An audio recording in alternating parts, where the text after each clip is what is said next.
So friends, अब हम next topic पर मूव करते हैं। जैसा अभी तक हमने आपके साथ डिस्कस किया, कांग्रेस की फॉर्मेशन हुई 1885 में। मॉडरेटर्स ने कांग्रेस को ओरिजिन दिया।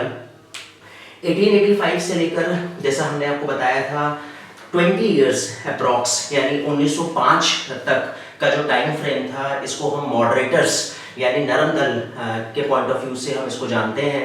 उसके बाद कांग्रेस की फॉर्मेशन के बाद से लेकर आगे नेशनल मूवमेंट में क्या हुआ और वो यूपी के पॉइंट ऑफ व्यू से कैसे इंपॉर्टेंट है, वो हम आपके साथ डिस्कस करेंगे।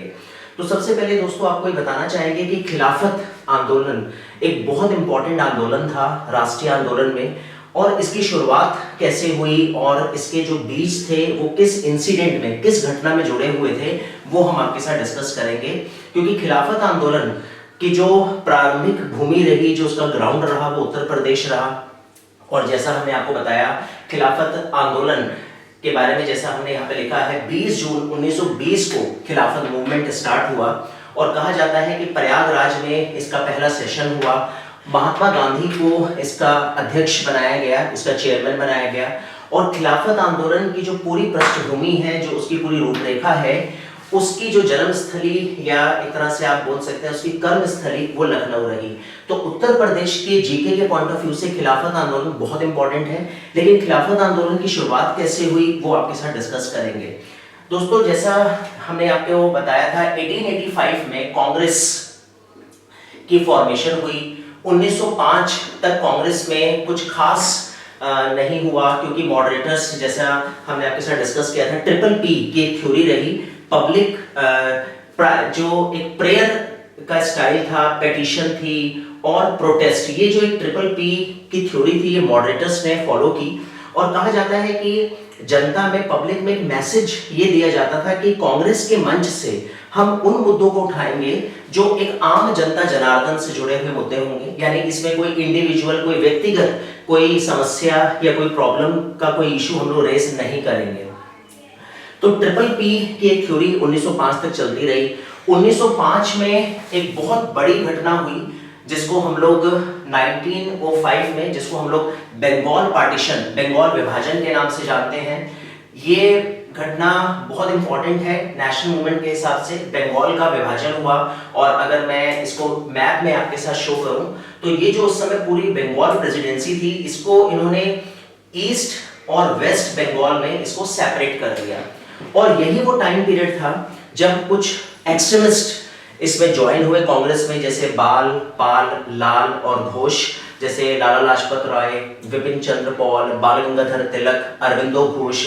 ये कुछ एक्सट्रीमिस्ट थे जिनको हम गरम दल के नेता बोलते हैं। इनकी जो थ्योरी थी, वो थ्योरी थी रिवोल्ट करना, आंदोलन करना और आंदोलन करके अपनी बात को रखना, लेकिन नॉन वायलेंस के तरीके से, यानी अहिंसा के तरीके से। इसमें कोई हिंसात्मक आंदोलन नहीं था। तो दोस्तों, राष्ट्रीय आंदोलन को समझने के लिए आपको ये समझना है कि इसके कुछ फेजेस हैं। जैसे फर्स्ट 20 इयर्स मॉडरेटर्स का एक फेज रहा। 1905 से लेकर अभी बंगाल पार्टीशन के अगेंस्ट, ये जो बंगाल का विभाजन हुआ, इसका जो पार्टीशन हुआ, इस पार्टीशन के अगेंस्ट अभी एक आंदोलन शुरू होगा जिसको हम लोग स्वदेशी मूवमेंट के नाम से जानते हैं। स्वदेशी मूवमेंट बहुत इंपॉर्टेंट मूवमेंट है, नो डाउट, लेकिन यूपी के पॉइंट ऑफ व्यू से हम उसको यहाँ पे ज्यादा डिस्कस आपके साथ नहीं करेंगे, क्योंकि स्वदेशी मूवमेंट जो है उसका जो सेंटर पॉइंट था वो सिर्फ बंगाल था, उसकी पृष्ठभूमि बंगाल थी, और वो बंगाल के विभाजन के अगेंस्ट वो आंदोलन शुरू किया गया था मॉडरेटर्स एंड एक्सट्रीमिस्ट ने मिलकर, अर्थात नरम दल और गरम दल ने मिलकर। लेकिन हाँ, हम आपको ये जरूर बताएंगे यहाँ पर कि बंगाल पार्टीशन की वजह से जो स्वदेशी मूवमेंट स्टार्ट हुआ, उसका टाइम पीरियड 1906 एडी ईस्वी माना जाता है। तो दोस्तों, स्वदेशी आंदोलन शुरू हुआ, बहुत अच्छे से आंदोलन चल रहा था, लेकिन अचानक सूरत स्प्लिट हुई और मॉडरेटर्स और एक्सट्रीमिस्ट जो थे वो चेयरमैनशिप, प्रेसिडेंटशिप को लेकर एक कॉन्फ्लिक्ट हुआ। वो एक इमीडिएट कॉज था जब कांग्रेस स्प्लिट हुई। बहुत फेमस क्वेश्चन है कंपटीशन का, सूरत विभाजन के नाम से जो सूरत विभाजन है, सूरत स्प्लिट है, वो किस ईयर में हुई? तो 1907 में। वो एक कॉन्फ्लिक्ट था मॉडरेटर्स और एक्सट्रीमिस्ट के बीच में। कॉन्फ्लिक्ट ये था कि इस आंदोलन को या तो बंगाल में रखा जाए, क्योंकि ये बहुत अच्छे से पीक पर यह आंदोलन चल रहा था। तो जो गरम दल के लीडर हैं, एक्सट्रीमिस्ट लीडर्स हैं, उनका मानना था कि हमको आइडिया नहीं है कि ये आंदोलन इतना ज्यादा जनता से इसको सपोर्ट मिलेगा, तो इनकी प्लानिंग थी कि इस आंदोलन को ऑल ओवर इंडिया में स्प्रेड कर दिया जाए। लेकिन मॉडरेटर्स इस मूवमेंट को, इस आंदोलन को सिर्फ बंगाल तक ही सीमित रखना चाहते थे, तो ये एक कॉन्फ्लिक्ट का कॉज बना। और उसके बाद कहते हैं कि प्रेसिडेंटशिप को लेकर एक इशू क्रिएट हुआ। मॉडरेटर्स चाहते थे कि 1907 के सूरत अधिवेशन में इनका चेयरमैन बने और एक्सट्रीमिस्ट चाहते थे कि हमारा चेयरमैन बने। तो दोस्तों एक बहुत इंपॉर्टेंट घटना रही जिसको हम लोग सूरत विभाजन यानी सूरत स्प्लिट के नाम से हम इसको जानते हैं, और ये 1907 में ये घटना हुई। तो अभी तक अगर बात करें तो हमने आपके साथ डिस्कस किया बंगाल पार्टीशन 1905, और इसकी अगर डेट आपको बताएं तो वो है 1610 यानी 16 अक्टूबर 1905 को बंगाल विभाजन हुआ। उसके बाद स्वदेशी आंदोलन का टाइम पीरियड 1906 में स्वदेशी मूवमेंट अपनी पूरे फुल स्विंग में स्टार्ट हुआ और सूरत स्प्लिट हुई और मॉडरेटर और एक्सट्रीमिस्ट अलग हो गए। उसके बाद कहा जाता है कि अगर हम आगे बढ़े सूरत स्प्लिट के बाद 1907 के बाद एक्सट्रीमिस्ट में जो बाल गंगाधर तिलक थे उनको 6 साल की जेल हो गई, 6 इयर्स की। लाला लाजपत राय, विपिन चंद्र पॉल यूएस चले गए, और एक तरह से आप ये मान सकते हैं ये कांग्रेस में ठहराव का टाइम आया। और कांग्रेस के इस टाइम फ्रेम में 1908 से लेकर 1915 तक ये जो 7 इयर्स का टाइम पीरियड है, यानी अगर मैं इसको इस तरह से लिखूं 1908 से 1915 का ये जो टाइम पीरियड है, ये टाइम पीरियड एक थर्ड पिलर राष्ट्रीय आंदोलन का, नेशनल मूवमेंट का, वो थे एक्सट्रीमिस्ट के बाद रेवोल्यूशनरीज यानी क्रांतिकारी। और क्रांतिकारियों का ये मानना था कि ये जो अंकल थे मॉडरेटर्स, इनसे कुछ नहीं हुआ, ये जो भैया लोग थे एक्सट्रीमिस्ट, इन्होंने कुछ नहीं किया। और अब हम आपको बताएंगे कि अपनी बात कैसे रखते हैं। जब तक गोली और बॉम्ब की लैंग्वेज इनको नहीं सुनाई जाएगी तब तक इन बहरे कानों को आवाज नहीं आएगी। तो ये एक अलग थ्योरी थी, और ये बिलीव करते थे वायलेंस पर यानी हिंसात्मक कार्रवाई की जाए तभी ब्रिटिश सरकार को झुकाया जा सकता है। तो दोस्तों अभी तक अगर हम राष्ट्रीय आंदोलन की बात करें तो कहीं ना कहीं पहले मॉडरेटर्स का एक टाइम फ्रेम रहा 20 इयर्स, 1885 से 1905, 1905 से 1908 एक्सट्रीमिस्ट यानी इसे हम बोल सकते हैं गरम दल का एक टाइम पीरियड रहा, और 1908 से लेकर 1915 क्रांतिकारी, ये थर्ड पिलर। लेकिन उसके बाद हिंदुस्तान के राष्ट्रीय आंदोलन में एक ऐसे महानायक की एंट्री हुई जिसको हम सब मोहनदास करमचंद गांधी के नाम से जानते हैं। 1915 में गांधी जी हिंदुस्तान वापस आए, और गांधी जी ने हिंदुस्तान वापस आकर किस तरह से राष्ट्रीय आंदोलन को एक नया मोड़ दिया वो आपके साथ डिस्कस करेंगे। तो दोस्तों इस आंदोलन में 1915 के बाद गांधी जी ने जिस तरह से राष्ट्रीय आंदोलन की रूपरेखा तैयार की वो बहुत ही इंटरेस्टिंग रही। 1915 में गांधी जी वापस आए साउथ अफ्रीका से रेशियल डिस्क्रिमिनेशन मूवमेंट जीतकर 9 जनवरी को। तो बहुत इंपॉर्टेंट डेट है, और गांधी जी को फर्स्ट एनआरआई माना जाता है, यानी गांधी जी हिंदुस्तान के पहले गैर प्रवासी भारतीय थे। और इन्हीं की याद में हिंदुस्तान सरकार ने 2000 से एवरी ईयर एनआरआई डे मनाना शुरू किया। गांधी जी ने 20 इयर्स साउथ अफ्रीका में में बिताए, वहां पे रेशियल डिस्क्रिमिनेशन मूवमेंट वहां पे लड़ा, रंग भेद की नीति के अगेंस्ट एक आंदोलन लड़ा, बहुत कामयाब आंदोलन था। गांधी जी बहुत बड़ी सेलिब्रिटी बन चुके थे जब हिंदुस्तान वापस आए, और एक रे ऑफ होप थे, आशा की किरण थी गांधी जी कि अब गांधी जी हिंदुस्तान आए हैं तो जरूर हिंदुस्तान के राष्ट्रीय आंदोलन के लिए और हिंदुस्तान को आजाद करवाने के लिए वो जरूर कुछ करेंगे। लेकिन दोस्तों एक बहुत इंपॉर्टेंट पॉइंट है इसमें, अभी तक हम लोगों ने ये बात नहीं बोली है कि अंग्रेजों भारत छोड़ो, अभी तक कोई ऐसा स्वर इस भीड़ में नजर नहीं आया। अभी तक हमने जो भी बोला, हमने अभी तक बोला है स्वराज, यानी एक तरह से आप इसे होम रूल बोल सकते हैं। हमने आपके साथ डिस्कस किया था 1905 का जो बनारस अधिवेशन था उत्तर प्रदेश के बनारस में, जिसमें गोपाल कृष्ण गोखले उसके प्रेसिडेंट थे। कहा जाता है स्वराज शब्द सबसे पहले उसी सेशन में डिस्कस हुआ था। उस पॉइंट ऑफ व्यू से भी 1905 का बनारस अधिवेशन बहुत इंपॉर्टेंट है। और दोस्तों फिर उसके बाद कहा जाता है कि 1915 में एक होम रूल मूवमेंट चला था जो एनी बेसेंट ने स्टार्ट किया था हिंदुस्तान में। लमसम 1916 के आसपास उसकी शुरुआत हुई। अप्रैल तिलक जी और एनी बेसेंट, जैसा हमने आपको बताया था, कांग्रेस और मुस्लिम लीग ने उसे मिलकर शुरू किया था। एक लखनऊ पैक्ट हुआ था 1916 के, कांग्रेस का वो सेशन था जिसमें अंबिका चरण मजूमदार उसके प्रेसिडेंट थे। तो 1915 में गांधी जी भी आ चुके हैं, 1916 में एक होम रूल मूवमेंट भी चल रहा है, और इसी टाइम फ्रेम में एक बहुत इंपॉर्टेंट घटना हो रही है जिसका नाम है first world war. First world war जिसका टाइम पीरियड है 1914 से 1918। ये प्रथम विश्व युद्ध है। हिंदुस्तान इसमें पार्टिसिपेट नहीं कर रहा, लेकिन चूंकि हम कॉलोनी है ब्रिटिश एम्पायर की, तो कहीं ना कहीं ब्रिटिश सरकार की ये एक एक्सपेक्टेशन है इंडियन से कि वो हमें सपोर्ट करे फर्स्ट वर्ल्ड वॉर में। और गांधी जी का भी ये मानना है कि हम अगर ब्रिटेन की हेल्प करते हैं फर्स्ट वर्ल्ड वॉर में, इंडिया अगर हेल्प करता है, तो हो सकता है वर्ल्ड वॉर जीतने के बाद हम जो चाहें शायद ब्रिटिश सरकार हमें खुश होकर वो दे दे।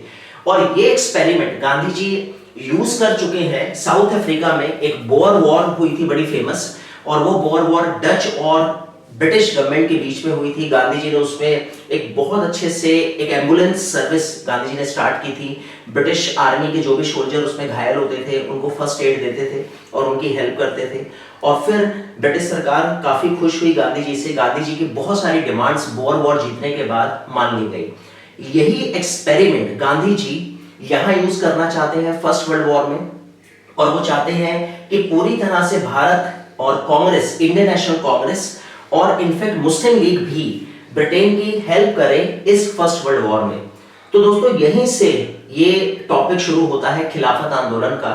तो सबसे पहले आपको बता दें कि ब्रिटेन फर्स्ट वर्ल्ड वॉर में लड़ रहा है टर्की के अगेंस्ट, यानी टर्की के विरुद्ध। टर्की को आप एक तरह से ऑटोमन एम्पायर आप इसे बोल सकते हैं। आज ये कंट्री यूरोप और एशिया दोनों कॉन्टिनेंट में आता है। इसको हम सिख नेशन ऑफ यूरोप के नाम से आज जानते हैं। तो ब्रिटेन टर्की के अगेंस्ट लड़ रहा है। ब्रिटेन उस समय लड़ रहा है जर्मनी के अगेंस्ट, और ब्रिटेन के साथ है रशिया, ब्रिटेन के साथ है फ्रांस, यानी कुल मिला के ये ग्रुपिंग है। और इसमें अगर आप देखें तो यूनाइटेड स्टेट ऑफ अमेरिका आपको इसमें कहीं नहीं दिख रहा होगा। बिल्कुल यूनाइटेड स्टेट ऑफ अमेरिका की शुरू से एक थ्योरी बड़ी क्लियर रही है, ये लड़ता नहीं, ये सिर्फ लड़वाता है। फर्स्ट वर्ल्ड वॉर में भी इसने अपने वेपन सप्लाई किए, और आज की तारीख में अगर मैं करंट के पॉइंट ऑफ व्यू से आपको बताऊं तो यूनाइटेड स्टेट ऑफ अमेरिका 1776 में फ्री हुआ था 4th ऑफ जुलाई। तब से लेकर टिल 2019 दिसंबर तक की अगर आपको रिपोर्ट दूं तो ये कंट्री वेपन्स एक्सपोर्ट में इस समय नंबर 1 है पूरे वर्ल्ड में। तो इसका एक ही धर्म है, ये सिर्फ लड़ाइयां करवाता है और ये किसी लड़ाई में खुद डायरेक्टली इन्वॉल्व नहीं होता। फर्स्ट वर्ल्ड वॉर में भी ये अपना बिजनेस कर रहा है और ये दोनों ग्रुप को वेपन सप्लाई कर रहा है। इस ग्रुप को हम लोग एलाइड ग्रुप बोलते हैं, यानी मित्र राष्ट्र, और इस ग्रुप को हम लोग बोलते हैं एक्सिस ग्रुप, यानी धुरी राष्ट्र। तो यहां से अब ये टॉपिक शुरू होता है खिलाफत आंदोलन का।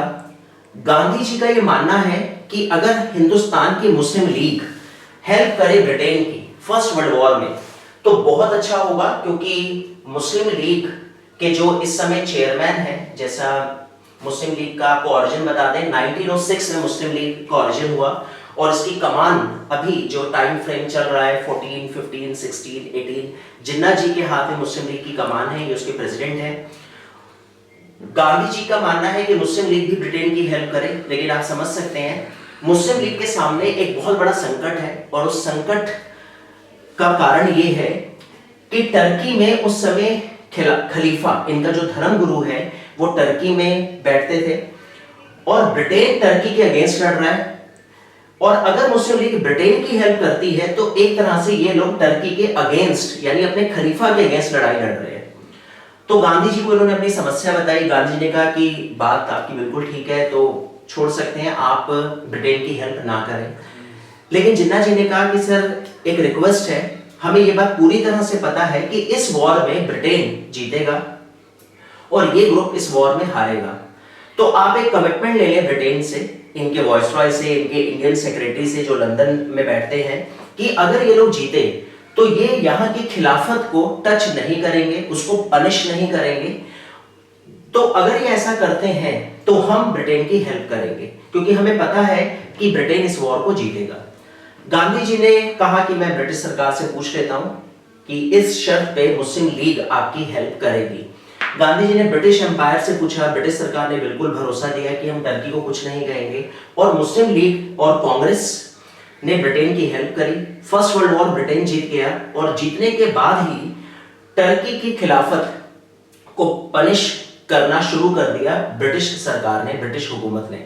ये बात गांधी जी को बहुत बुरी लगी कि आपने एक कमिटमेंट किया था, आपने एक वादा किया था, ये वादा खिलाफी हुई।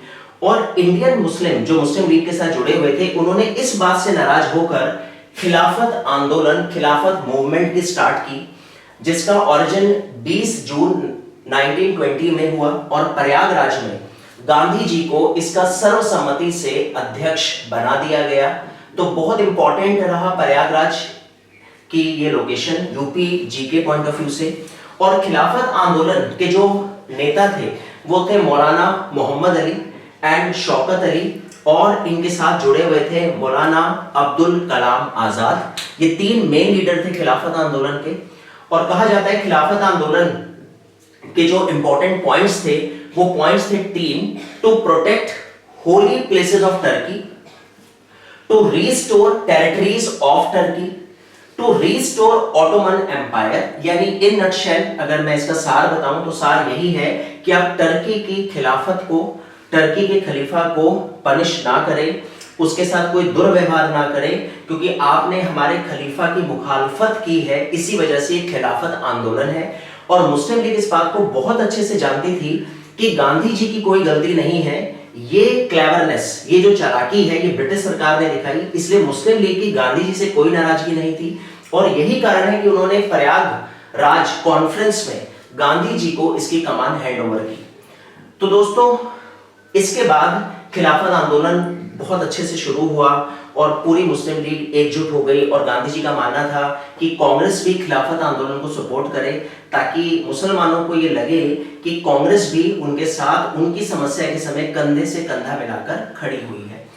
लेकिन खिलाफत आंदोलन का एंड कब हुआ? खिलाफत आंदोलन का कहा जाता है एंड हुआ 1922 से 1924 के आसपास। वहां पे कमाल पाशा की सरकार बनी, और पाशा गवर्नमेंट ने खिलाफत के जो सिद्धांत थे उनको ही बदल दिया।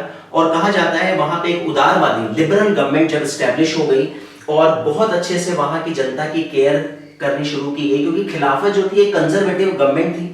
लेकिन कमाल पाशा ने वहां पे क्रांति की, एक रेवोल्यूशन की, और वहां पे सत्ता को पलटा, और कमाल पाशा ने टर्की का रिफॉर्म किया, और उसके बाद खिलाफत आंदोलन यानी खिलाफत मूवमेंट हिंदुस्तान में खत्म हो गया। तो अगर आप इसका टाइम पीरियड माने तो इसका टाइम पीरियड आप लमसम असहयोग आंदोलन जब फिनिश हुआ 1922 में, तो 1922 तक आते आते खिलाफत आंदोलन अपनी अंतिम सांसें गिन रहा था, और फाइनली इसका दी एंड हुआ।